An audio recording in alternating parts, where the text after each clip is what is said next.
तर सर्वज्ञानी असणाऱ्या संजय राऊतांनी यावर बोलूच नये अशी टीका सुद्धा चित्रा वाघ यांनी संजय राऊतांवर केली आहे। विधिमंडळाच्या अधपतनावर न बोललेलंच बरं असं संजय राऊत म्हणाले होते। पातळी आणि संस्कृती खाली आली आहे राऊतांनी अशी टीका चित्रा वाघ यांच्यावर केली होती आणि वाघांनी सुद्धा यावर उत्तर दिले।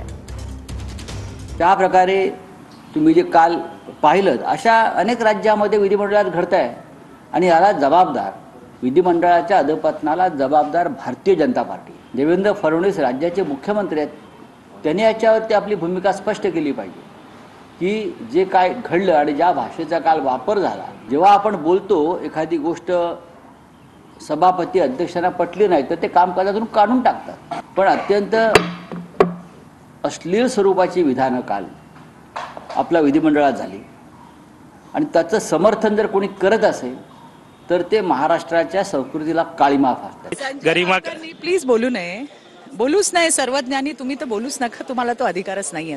गरिमा प्लीज बोलू नये, बोलूच नाही। सर्वज्ञानी तुम्ही तर बोलूच नका, तुम्हाला तो अधिकार